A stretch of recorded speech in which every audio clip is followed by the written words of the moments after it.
एक बार श्री गुरु नानक देव जी और भाई मर्दाना लोगों का उद्धार करते करते जिला मिंट गुमटी नाम के गांव पहुंच गए।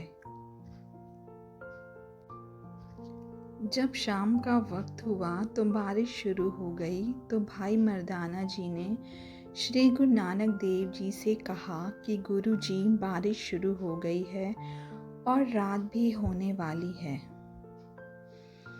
अगर आपका हुक्म हो तो मैं गांव में जाकर किसी के घर में रात काटने का इंतज़ाम करूं। गुरु जी की आज्ञा लेकर भाई मर्दाना जी गांव में जाकर लोगों के द्वार खटखटाने लगे, लेकिन भाई मर्दाना जी को हर तरफ से निराशा ही हाथ लगी। भाई मर्दाना जी अगर किसी हिंदू के घर में जाते तो वह कहता कि आप दोनों में से एक हिंदू है और एक मुसलमान है, इसलिए मैं आप दोनों को अपने घर में रहने की इजाज़त नहीं दे सकता। इसी तरह से अगर किसी मुसलमान के घर जाते तो वहाँ से भी इसी तरह का जवाब सुनने को मिलता। इसी तरह से धीरे धीरे रात होने लगी और अंधेरा भी हो चुका था। भाई मर्दाना जी निराश होकर वापस चले गए और सारी बात श्री गुरु नानक देव जी को बताई।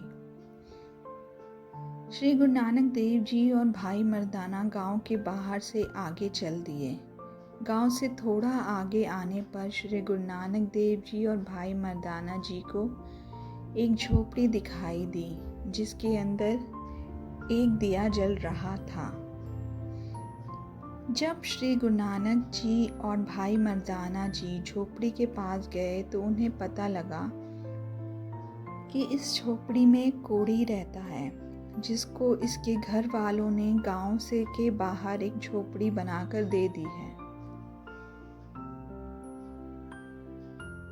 उस कोढ़ी के घर वाले उसका खाना झोपड़ी के बाहर रख जाते हैं और वह रोटी खा लेता है। इसकी लाइलाज बीमारी के कारण कोई भी इसके पास नहीं आता था। गुरुजी को कोढ़ी के ऊपर बहुत दया आई। गुरु नानक देव जी जब झोपड़ी के अंदर जाने लगे तो उस कोढ़ी ने कहा कि आप अंदर मत आओ, क्योंकि मुझे बहुत ही खतरनाक बीमारी है। मेरी वजह से कहीं आप भी इस बीमारी का शिकार ना हो जाएं, इसलिए आप मेरे से दूर ही रहें। श्री गुरु नानक देव जी ने कोढ़ी की बातों पर कोई ध्यान नहीं दिया और झोपड़ी के अंदर चले गए। उनके साथ साथ भाई मर्दाना जी भी अंदर चले गए। कोढ़ की वजह से उस कोढ़ी को असहाय दर्द होता था, जिसको सहन करना बहुत ही मुश्किल था। श्री गुरु नानक देव जी को कोढ़ी की ये हालत देखकर बहुत दया आई। उन्होंने भाई मर्दाना को कहा कि मर्दाना जी, आप रबाब बजाओ, मैं कीर्तन करूँगा।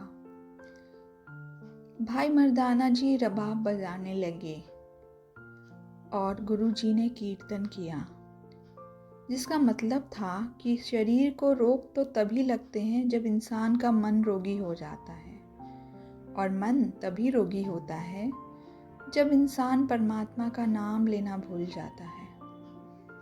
इन सभी बीमारियों का एक ही इलाज है, अपने आप को परमात्मा से जोड़ना। इसका मतलब यह है कि जिसने हमें यह शरीर दिया है वह हमें सेवा के लिए बख्शा गया है, लेकिन जब हमारा ध्यान सेवा की तरफ नहीं जाता तो हमारा शरीर रोगी हो जाता है। श्री गुरु नानक देव जी का कीर्तन सुनकर वह कोढ़ी उठकर बैठ गया। उस कोढ़ी को अपने शरीर में झंझनाहट सी महसूस हुई और उसे अपने शरीर में स्फूर्ति सी महसूस हुई। उस रात कोढ़ी काफ़ी देर तक गुरुजी से बातें करता रहा। अगले दिन जब श्री गुरु नानक देव जी स्नान के लिए जाने लगे तो कोढ़ी भी गुरुजी के साथ चल दिया। गुरुजी के स्नान करने के पश्चात कोढ़ी ने भी स्नान किया।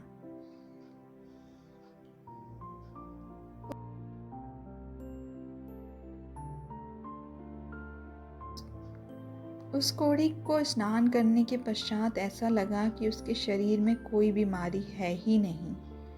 उस कोढ़ी ने गुरु जी के चरण पकड़ लिए और उन्होंने गुरु जी से प्रार्थना की कि आप कुछ दिन और मेरी झोपड़ी पर रहें। श्री गुरु नानक देव जी ने उसकी बात मान ली और कुछ दिन और वहीं रुक गए। कुछ ही दिनों में कोढ़ी बिल्कुल ठीक हो गया। जब गांव वालों को यह बात पता चली कि कोढ़ी को गांव में आए महात्मा ने ठीक किया है, तो गांव के लोग दौड़कर गुरु जी के पास आ गए और कहने लगे कि हे महात्मा जी, आप हमें माफ़ कर दें। जो हमने उस दिन रात को आपको रहने के लिए जगह नहीं दी। हमसे अनजाने में बहुत बड़ी भूल हो गई है, कृपा हमको माफ़ कर दें। तब श्री गुरु नानक देव जी ने उनको समझाते हुए कहा कि अगर आपके गांव में कोई अजनबी आता है और आपसे मदद मांगता है तो आपकी जिम्मेदारी है उसकी सहायता ज़रूर करो।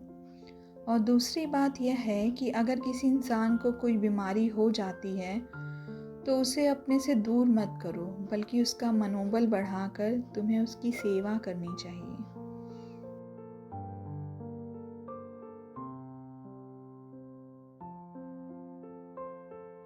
गांव के सभी लोगों ने श्री गुरु नानक देव जी को वचन दिया कि आगे से हम ऐसी कोई गलती नहीं करेंगे। जो रास्ता आपने दिखाया है उसी पर चलेंगे। श्री गुरु नानक देव जी की इस सुंदर साखी से हमें शिक्षा मिलती है कि हमें परमात्मा को याद करना चाहिए और दुखी और ज़रूरतमंदों की सेवा करनी चाहिए, क्योंकि मालिक ने हमें यह इंसानी जन्म सेवा के लिए ही दिया है। अगर हम परमात्मा को पाना चाहते हैं तो गुरु नानक देव जी के वचनों का दिल से पालन करना चाहिए।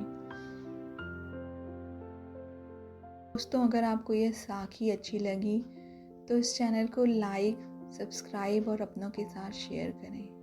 धन्यवाद।